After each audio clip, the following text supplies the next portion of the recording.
The Church is Grim, Book 1, Reflections of the Past, version 1.0, by D. Peterson.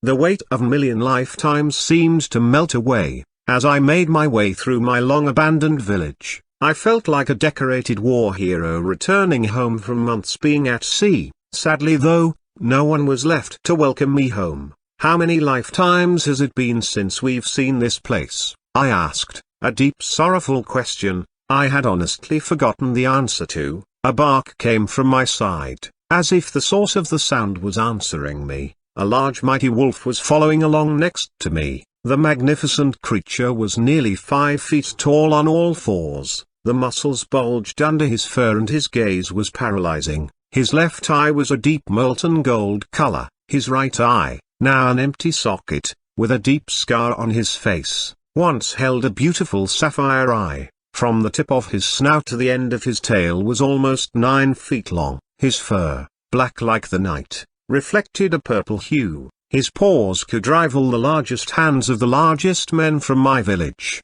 Truly the greatest of all the great beasts. His name was Fenrir, and he had been my best friend since I was 11. We continued to make our way through the village until we came to an old church. I remember being a boy when the priests first began building this place. I said to Fenrir. He seemed on guard as we approached the church. He rolled his eyes at my words. He had been listening to me repeat myself for a very, very long time now. Besides, I'm sure he remembered full well what happened that morning, in the graveyard behind the freshly built church.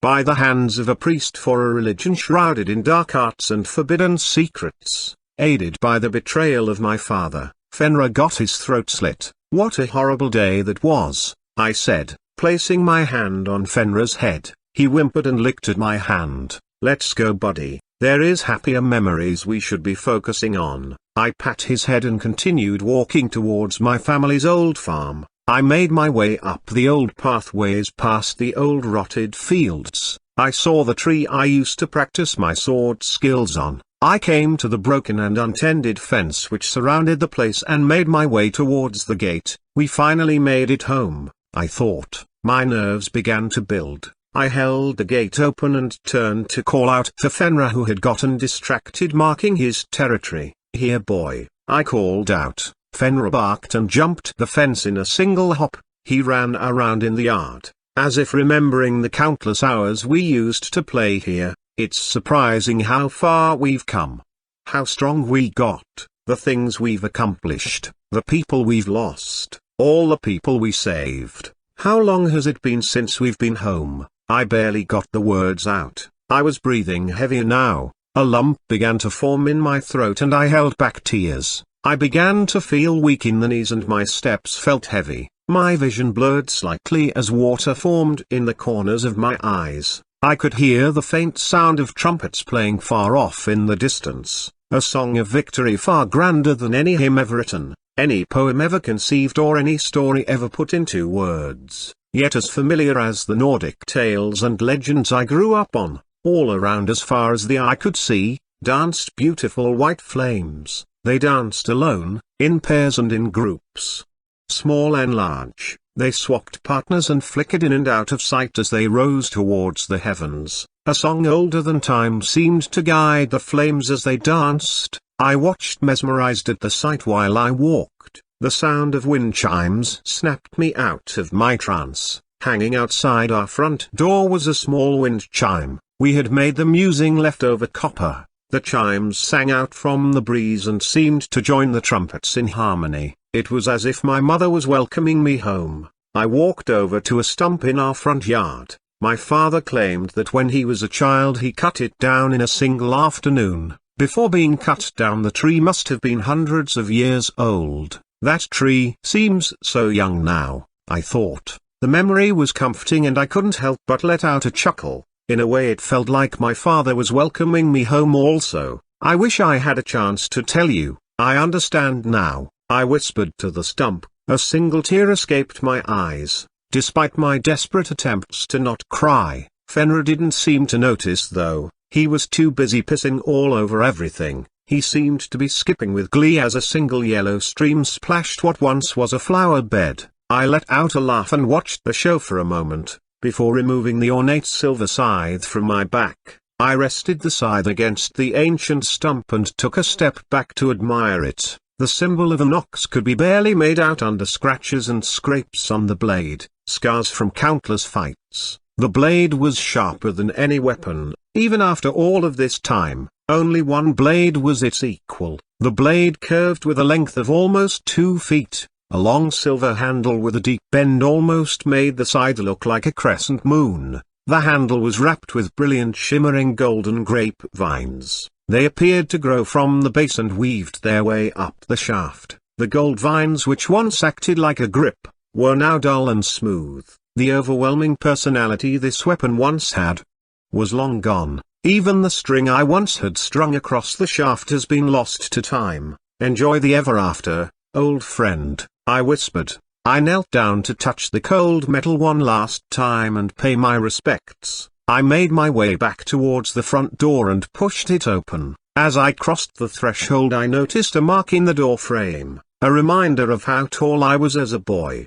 T.L.5 was carved into the wood above the line. Tyrol last age 5 is what it stood for. I stopped and tried to recall that day but nothing came to mind. "Fenrir, come boy," I called out. He sprinted into the cabin at full speed. He was so excited from all of the peeing, he barreled into the dining room and knocked over the table. I burst out laughing and walked over to pick it up. I took the time to remove my green hooded cloak and rested it over the back of one of the chairs. If it wasn't for Fenrir making me laugh I probably would have broken down and cried. It was heartbreaking being home like this. The emptiness and silence felt so foreign. I could still hear the screams and arguing from countless nights between my parents while I was alive. It wasn't always bad though. This home was occasionally filled with laughter and some great memories, especially after my father allowed me to keep Fenrir. He definitely had his demons though. Ironic, I laughed. I had no idea what demons really were. The sound of the wind gently rocked the rotted wood siding. It knocked some shingles on the roof gently. The sound pulled my focus back to the dimly lit room. I took a small leather satchel from my belt and undid the string,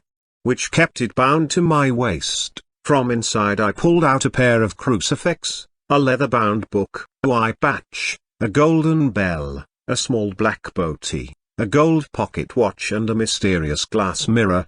The mirror at times seemed the most magical of all. I reached deep into the satchel and pulled out one final object, a small glass bowl filled with water in which a gorgeous black fish swam in circles. The fish had 6 beautiful fins that flowed and swayed against an invisible current. It had 2 large round eyes that burned bright red. The fish swam in circles around a grand replica of Valhalla, Odin's kingdom. I placed the fish next to the rest of the memories and turned towards Fenrir. "Getting really cold, isn't it?" I asked. Fenrir barked and looked at me with his head tilted to the side, his gold eye looking up at me. I made my way towards the fireplace and noticed another dark memory, a deep dent in the mortar and missing stones from the outer wall of the fireplace. My father got drunk one night and grew angry when I kept bringing up my uncle. The topic of my uncle Baldur was always off limits when my father was around.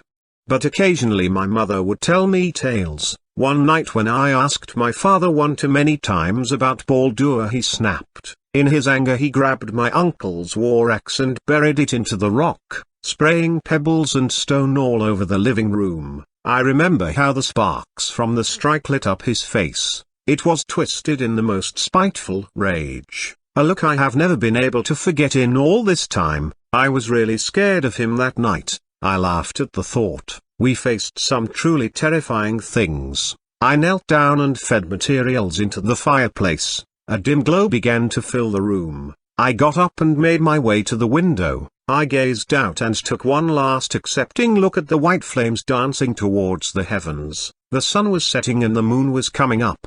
A combination of the stars and galaxies made it appear as if a blue ox was being chased by a great finned serpent. Just beyond the Milky Way, another tear fell down my cheek and landed on the windowsill. A small cloud of dust became dissolved by the moisture. A shooting star reaffirmed my decision. This is for the best, I thought. Fenrir howled as if he heard and agreed with the thought. I closed the curtain and turned back towards the table. I grabbed the fish bowl and took one last sorrowful look at the objects on the table. Goodbye, friends. I truly hope we never meet again, I whispered. I turned and carried the beautiful fish back towards the fireplace. The flame had grown larger and a decent light had started to illuminate the area. One last story, I asked, or perhaps the first. Fenrir let out a loud proud bark. I laughed and scratched his head. I made my way to my grandfather's old chair. It was hand-carved by him from the finest wood, from the finest tree, in the finest part of the forest, to be a gift for the finest woman. But her ass was too fine to ever sit in it. I paused for a moment. Fenrir began rolling around on the rug and chirping as if laughing. I looked into the fish bowl and noticed bubbles escaping the black fish's mouth. The fish was laughing too. That was my father's favorite joke from my grandfather. My father would sometimes tell me stories of how amazing my grandfather once was, before he got my uncle killed, drank himself to death, turned my father into an alcoholic, and ultimately led to the events which got me killed. But, for better or worse, my grandfather was a great village chief, and a mighty Viking, brutal and feared for decades. I sat the black fish down on a side table next to my grandfather's chair. Well, since we got time, how about I tell you my entire life story, every tiny detail of what you have put me and my family through, in this eternity without death, without anyone or anything ever coming to free us, until the end of everything has happened an infinite amount of times. You, me, and Fenrir shall remain here in purgatory. I mocked and poked the glass. Fenrir barked and curled up in front of the fireplace. The glow of the red flame danced playfully on his dark purple fur. Where do I begin? I wondered. I should tell you about what guided the threads of destiny to form a knot so tight, not even death could bring himself to sever it. I whispered to the fish in the bowl. My village was hidden off the North Sea, cradled in a dense cover of trees. The smell of salt and the sound of waves could be sensed from anywhere in the village. A mysterious wind always seemed to be blowing from deep within the forest, whispering secrets of miles of unexplored wood. Way off in the distance past the forest on especially clear days, you could see mountains towering over the lands. The weather was harsh, and winters were harsher. My ancestors were Vikings, proud, strong and fearless. We sailed many waters and conquered many peoples. We worshipped many gods and pleasures in our search for survival and prosperity. We believed in our own strengths and skills. I grew up on stories of Odin, his sons Loki and Thor, and multiple gods for multiple reasons. We looked to these stories of different gods for guidance. We believed we were awaiting Ragnar tilde Pilcroke, the end and the beginning. My mother would tell me that it was this way of living that cursed our people. I poked the glass of the fish bowl. You already know how right, yet wrong, we were, I teased, before I was born. When my grandfather was chief and my uncle and father were young men, they each took different paths in life. My uncle was known as a berserker. A berserker is a type of warrior that gets drunk before battle. They take different drugs and enter a rage-filled trance. The result is an extremely violent, bloodlust-filled warrior. My mother would tell me tales of my uncle's heroic feats. He sounded incredible, brave, fierce and strong. He once took down a bear with nothing but his battle axe. This other time my father was about to be impaled. A knight had charged him with a spear drawn. Out of nowhere my uncle picked the man up and tore off his arm with nothing but his bare strength, armor and all. He may have been a little unhinged, I admitted. Fenrir barked in agreement. The black fish appeared to roll his eyes at me. I laughed and continued the tale. My father on the other hand was a soft-hearted and a hard-working man. He would work the fields, but he could also do well in a fight. He would often leave on raids, come home just to immediately go out on long hunting trips, and then come home just to spend hours in the fields. My mother always said he had a real problem with relaxing. Because of his hard work our village was seeing a little prosperity. They claimed to never have problems with storing food for winter. It's no surprise he would end up chief someday, I thought. No matter how hard you toil though, if the gods wish to interfere, nothing you do matters. The village learned this the hard way. A plague began to spread through the lands. Village after village fell as if being conquered by an invisible force. Occasionally people would come to our village seeking refuge. We gave them haven, but got their diseases. Villagers were starting to get ill and die. Others were dying of starvation. My father said we ended up burning a lot of boats during this time. A farewell voyage. We sent our dead out to sea. My grandfather's heart grew heavy during this time and he began to drink daily. My uncle Baldur didn't help things, always wanting to start fights with neighboring villages. He would start riots in the grand hall and plead with my grandfather to let them fight. There was little hope after all. The forests stopped producing meat, the fish in the sea spoiled and corpses floated in the waves, crashing against the beach.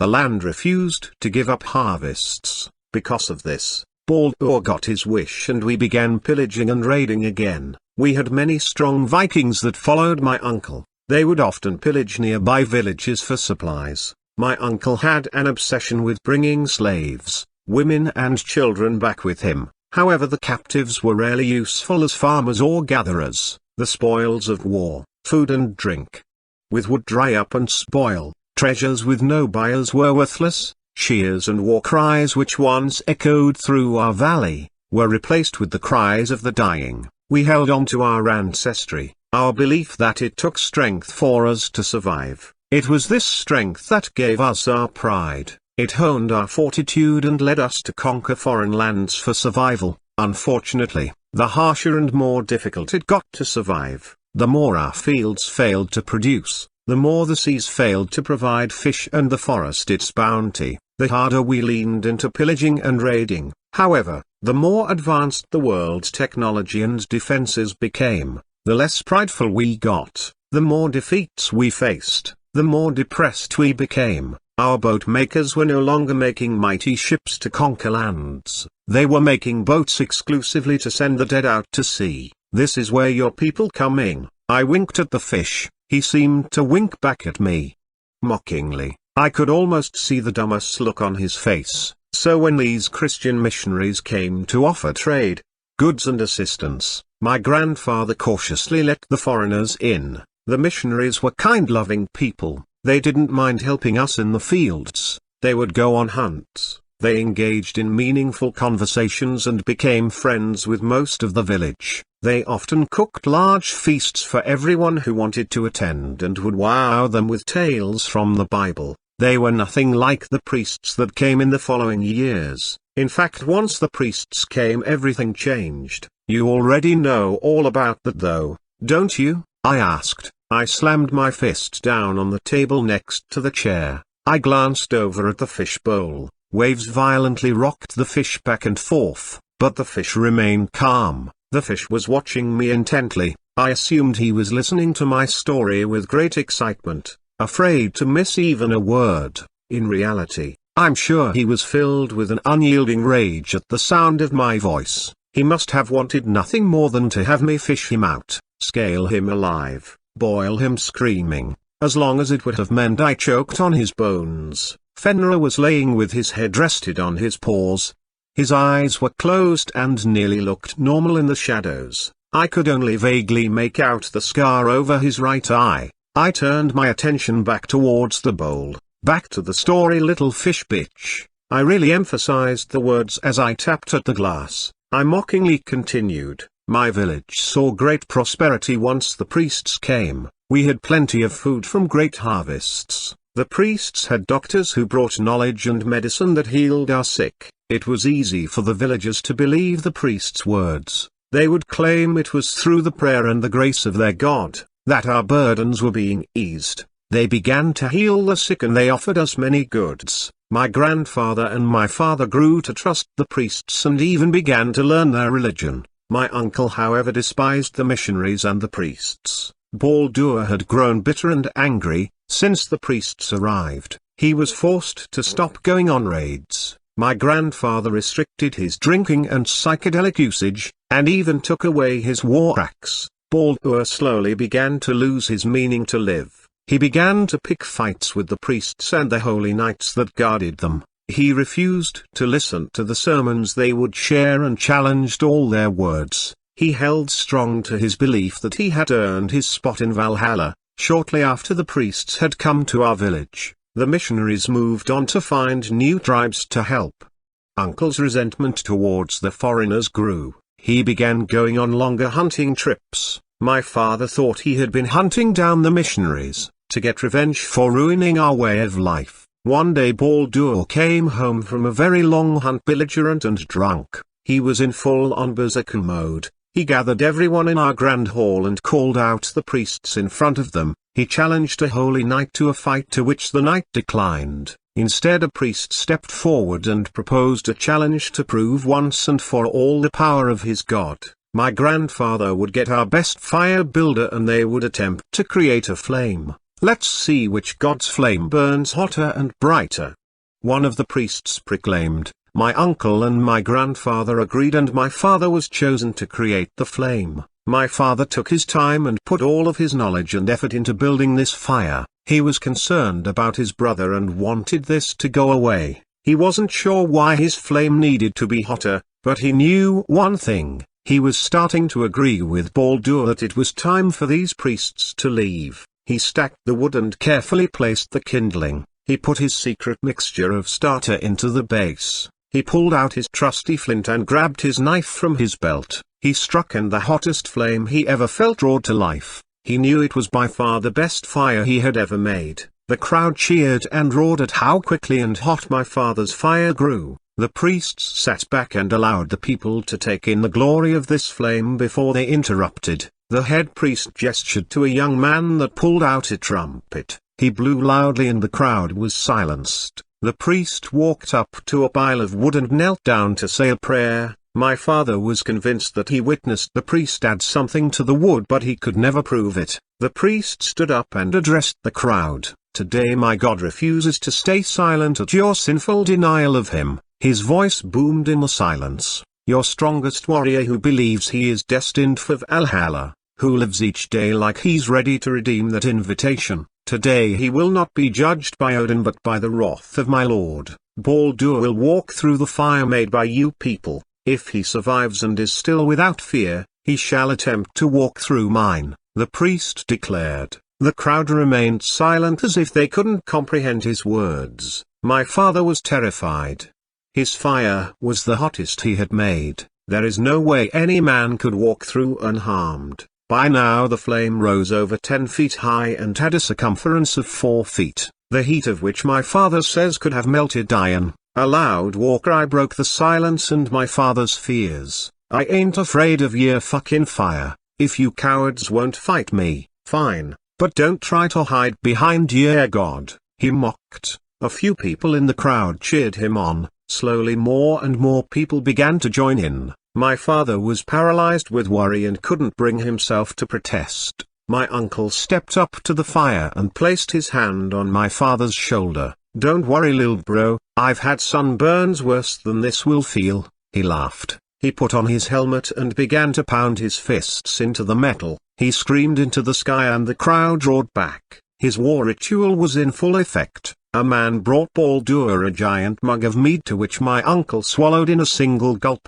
Enraged by his hatred of the priests and drunk out of his mind, my uncle took his first step into my father's fire. My father realized what was happening and called out too late. Baldur had already walked through the fire and was emerging out the other side. His clothes were singed and his hair much shorter.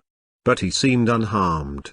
My father sighed a breath of relief, before he heard his brother continue. My gods kept me safe from harm. Baldur laughed. The crowd roared to life and praised the gods for his safety. A moment of celebration before the priest once again interrupted. Let's see those gods protect you from my flame, the priest said, a cocky tone and devilish grin upon his face. He motioned towards his fire and suddenly it turned blue. The crowd's attention was locked to the priest's fire, which now seemed out of control. It was taller than our highest building and nearly 15 feet around. But, before anyone could even mutter a protest, Baldur was running full speed. Don't do it my son, My grandfather yelled out. He had been watching closely, but was afraid to speak out against the priests. Until now, the next few seconds felt like an eternity in my father's eyes. The sound of my grandfather yelling snapped my father out of his trance. He quickly moved to try and counter Baldur. My father gave it everything he had to reach out and pull at my uncle's collar. He was too late though.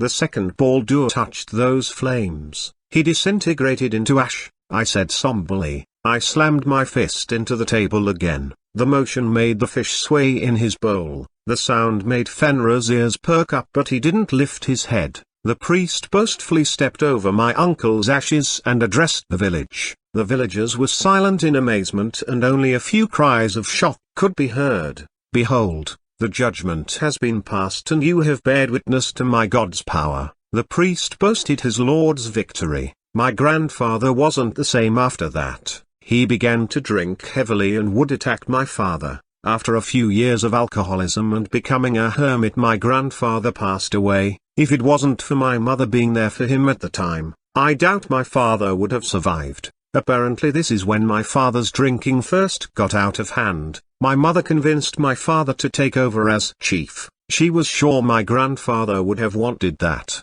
My father focused on his duties for a while but slowly began to drink more and more. He became more distant from my mother. I would have been a toddler, but I don't have memories of this time. The priests began demanding taxes. They had an idea to build a church where we could all gather and worship God. More and more holy knights and traders were coming to our village. Many tribes had begun to migrate to our village and we had expanded greatly. My father was becoming overwhelmed with being the chief. The burden and pain he felt when food was low, the heartbreak he felt for families who lost loved ones to illness, it was all driving my father mad. My grandfather had given most of the good land over to the priests before he died. We were thrown out of the grand hall and forced to build a hut, on the rough land avoided by people for centuries. It was very difficult to grow things, even with my father's knowledge and talent for agriculture. We tried to keep livestock, but being so close to the forest we lost more chickens than we ate. Cows and larger livestock were tough to keep alive because it was difficult to keep grass for them to graze on. His drinking grew worse and worse. At some point he had begun to convince himself that all of those issues were my mother's fault. He began to grow more and more cold towards her. No matter how bad it got, though, my mother would always wear a smile for me. I always knew that if I needed her for anything at all, my mother would climb through hell for me. I'm sure my father would have done the same, for both of us. I stopped recalling my story and turned towards the glass. I tapped and called out to the fish. Do you know where the priests came from? Who sent them? What dirty lies they whispered. Do you have any idea what your grasp for power did to those you stepped on? I was growing angry. I had not felt anger like this for what felt like centuries. A deep rage boiled up inside of me and I grabbed the fish's bowl. I gripped it tightly and threw it as hard as I could. It crashed into the fireplace with a loud bang. The sound made Fenrir open his eye for a moment, but he closed it quickly.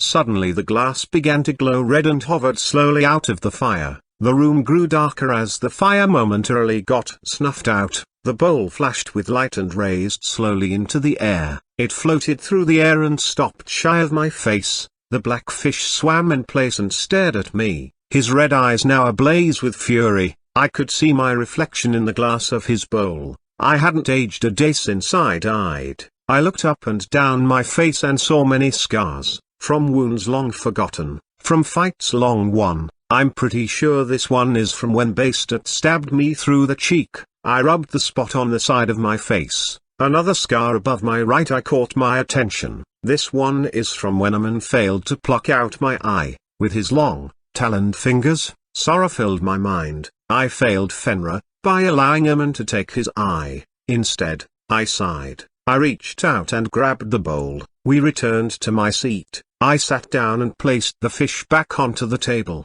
We're at the good stuff now, I promise. This is where Fenrir comes in, I said. I tapped the glass of the bowl a little louder this time. Just for fun I picked the bowl up and shook it. The fish rolled with the waves unfazed. Fenrir perked up when he heard me say his name and let out a curious sound. "Don't be silly, Fenrir, he's a fish, he can't speak wolf. Let me tell the story," I chuckled. Fenrir let out a bark as if protesting before resting his head back onto his paws. I stared lovingly at my friend as I let my mind wander to the day we first met. It was a cold day that had rained non-stop. The rain was starting to turn into snow, the first snow of the season in fact. Around this time the priests stopped offering help to people for free. They demanded taxes for their medicine, their teachings and their protection. Holy knights roamed the streets and harassed villagers. The head priest began to demand a workforce be provided by my father. He wanted to build a church for his god. My father was desperate to keep trades and goods coming into the village. He was desperate to satisfy the priests. He assembled a workforce of many young men and women. They were sent to mines, far-off lands, distant oceans. Sadly, many of them did not survive. I remember being surprised that my father had come home seemingly in a good mood. I was sitting at the dinner table listening to my mum hum when my father stormed through the front door. "Where's the mead, and what's for dinner?" he grunted. My mum rushed to retrieve a barrel and a mug from the cellar and replied, "We have plenty of alcohol, but all I can make tonight is boiled potatoes." I could see my father's rage building. "All you ever cook is boiled potatoes," he mumbled under his breath. My mother quickly snapped back.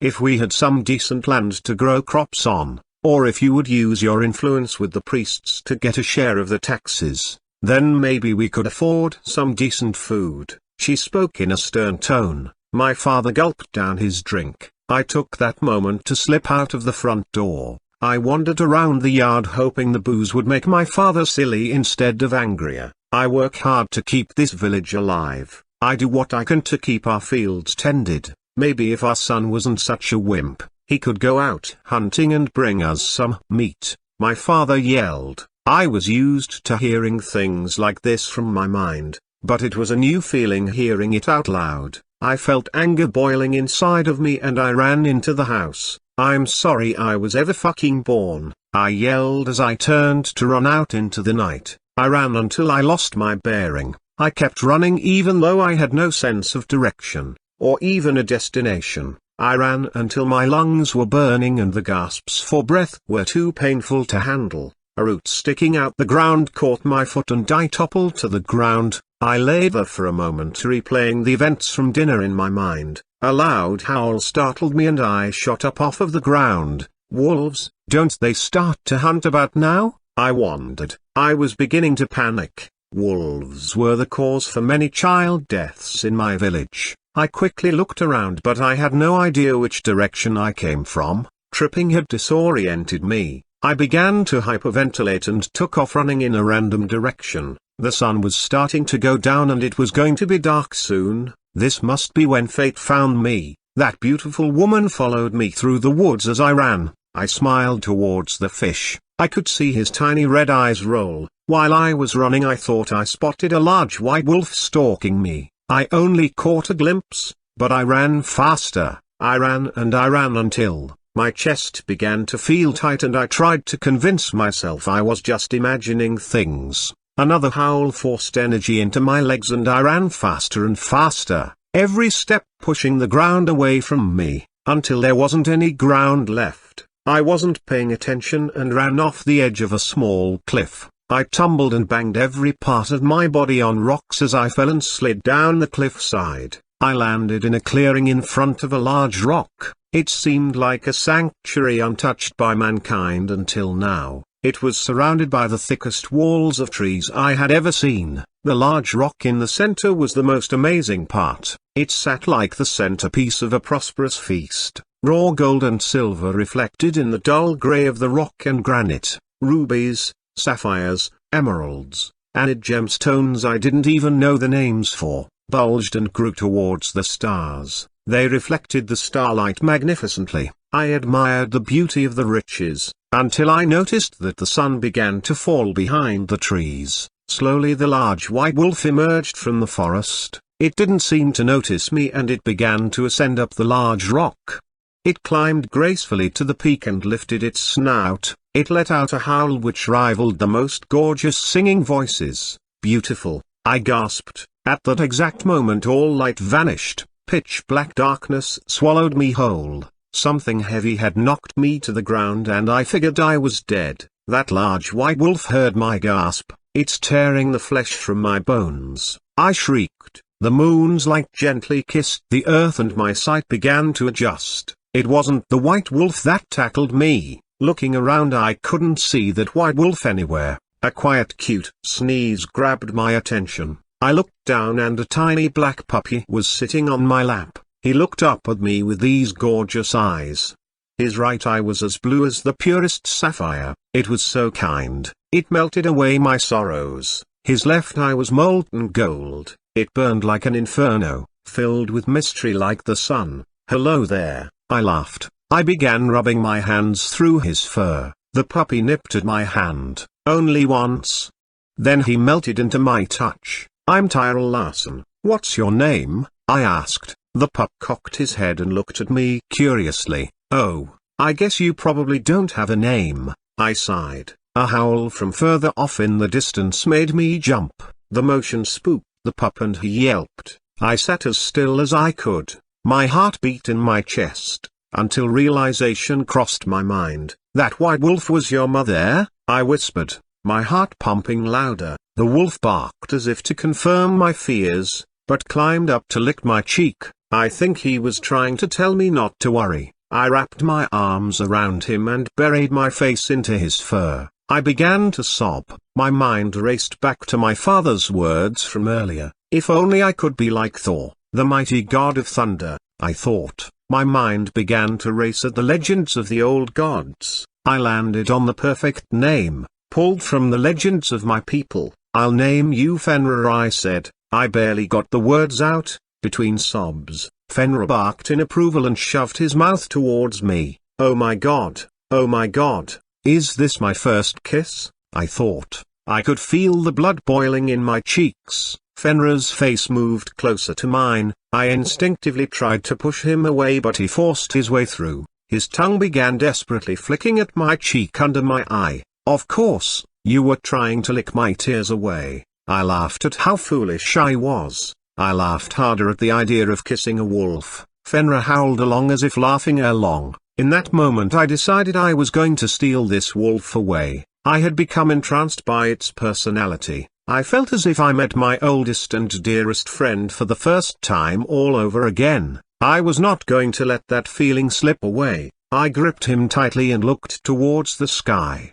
It had cleared up mostly and I could easily make out the North Star. The village was to the southwest. I dug my feet into the ground and prepared to run before remembering. Oh crap, I fell down that cliff. I pointed above me. In that moment the white wolf burst from above us. It landed in front of me kicking up snow. I pulled Fenrir close and growled towards the creature. Fenrir joined me. The cutest growl escaped his throat. The white wolf showed its teeth and snarled at me. The scariest sound I ever heard reverberated through the clearing. Fenrir jumped out of my arms and sauntered over to the white wolf. He made a bunch of whines and grunts. It sounded as if he was pleading my case to her. He strolled back and forth with surprising posture. As he spoke, she seemed to understand and looked at me dearly. She knelt down and gestured with her head. "Are you telling me you will take me home?" I asked. The white wolf nodded and I quickly pulled myself together. I gripped her soft fur and hopped onto her back.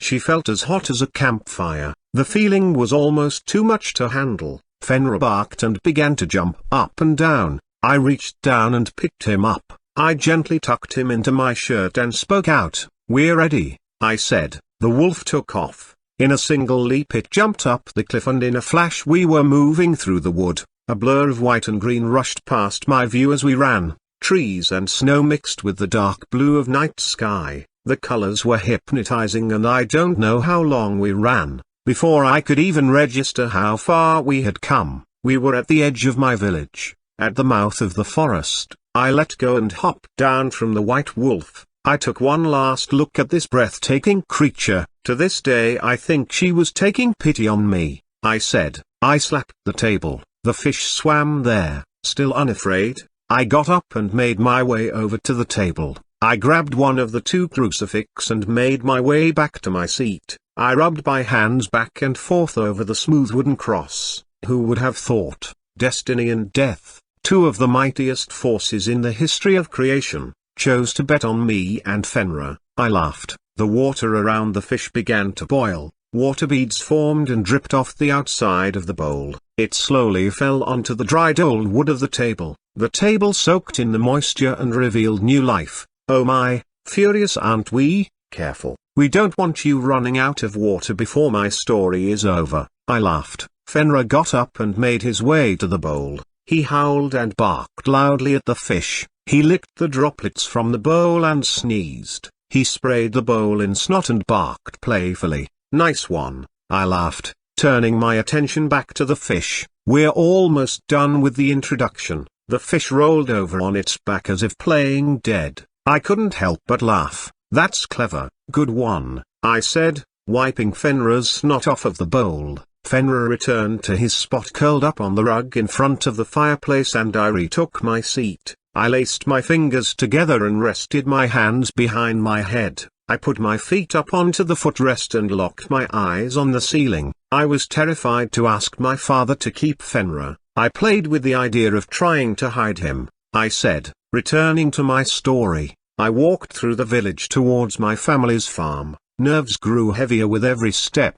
I kept wanting to call out for the white wolf to come take her baby back. But, every time I wavered, Fenrir would bark as if to reaffirm my decision. We made it to my front door and I sat Fenrir down. I took a deep breath and yelled at the top of my lungs. Hey asshole, I yelled. My father quickly emerged from the hut. Grunting and cussing, I tried my best not to show any fear but my knees were shaking. I tried to speak firmly but my voice cracked with prepubescent confidence. I have found an opportunity to help the village, I said. He stopped in his tracks and rocked drunkenly back and forth for a moment. I took the opportunity to continue. I found this wolf pup and we bonded. I think I can train it. If I train alongside it we can become great hunters, guards, warriors or trackers. We could try become anything the village needs us to be, just like you. I tried to sound confident, but my voice squeaked. I thought I saw a tear appear in the tiniest corner of my father's right eye.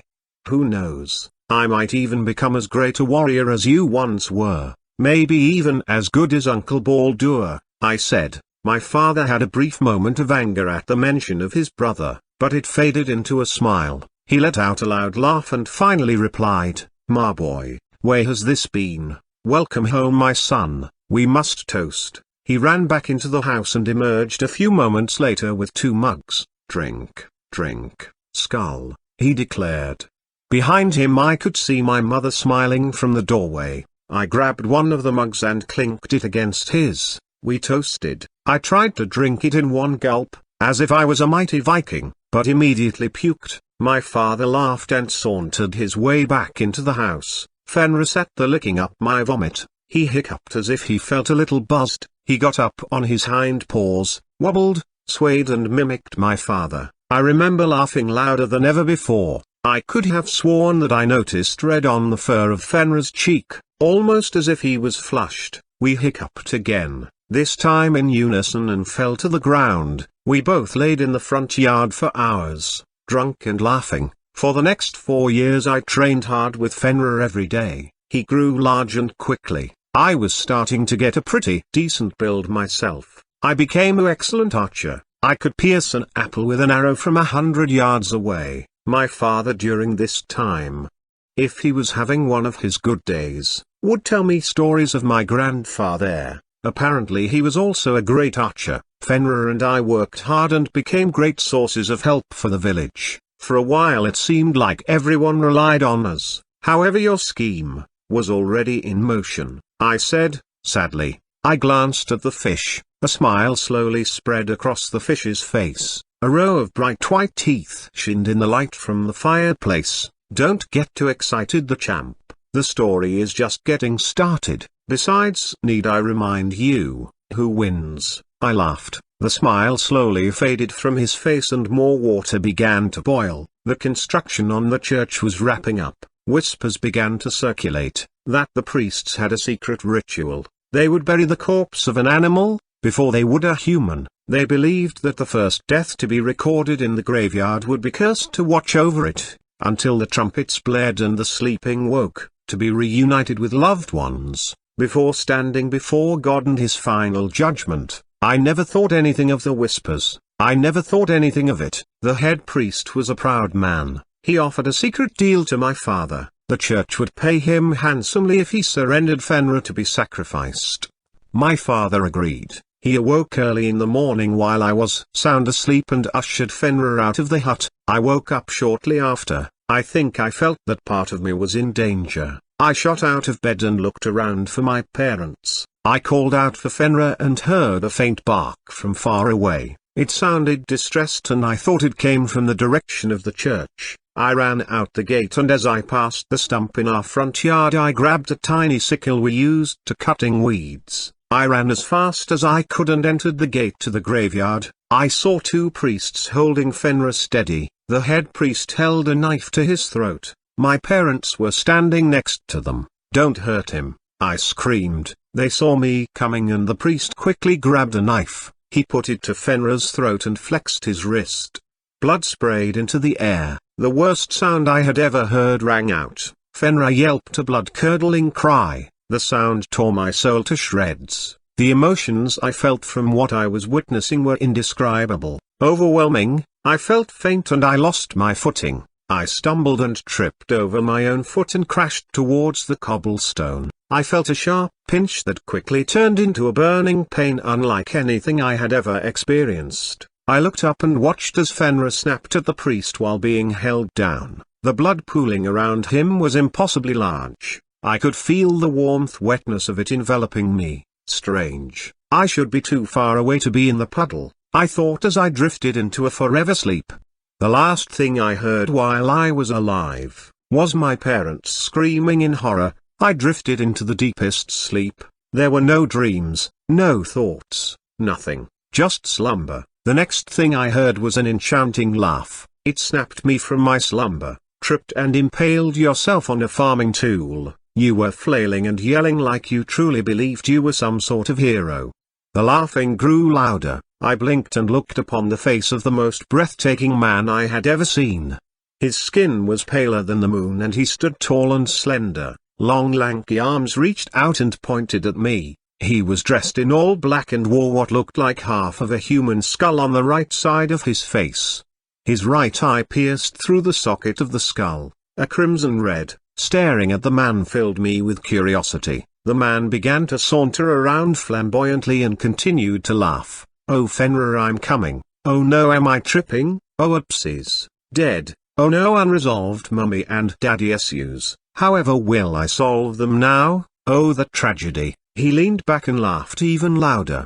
He brought his bony hand up and covered his mouth. I could see his cheeks blushing behind it. I finally pulled myself together and spoke out to him. "Who are you?" I asked. "Names, death," he replied. "And you, just died the funniest death I have ever seen. I just had to wake you up to shake your hand, get your signature for my collection." He laughed. I heard a bark and noticed Fenrir sitting off to the side. Death was serious for a moment and turned away. Before he bent over backwards to address me, I would have thought his back would have broken from the angle he leaned. His smile remained on his upside-down face. Bang, crash, a loud bang stopped my story as the fishbowl slammed into the wall of the cabin. It rose and floated towards me like it had earlier. The water was boiling completely now. The black fish sat on the top of the Valhalla replica. His red eyes pierced me to my core. "Are you sitting cross-finned?" I laughed. I walked over and plucked the bowl out of the air. I set him back down on the table. "A bit dramatic, don't you think? This is just the beginning on how we started to come for you." The fish appeared to sigh and relaxed. He began to swim again and boiling water calmed. "I'm glad you're starting to realize you are defeated. The cycle is broken. We are never getting out of here." I laughed. It sounded more hollow this time. Fenrir got up and walked over to me. He jumped up onto my lap. His weight was overwhelming. He knocked over my grandfather's chair and we tumbled to the ground. I rolled around and rubbed Fenrir's tummy until we knocked over the dining room table.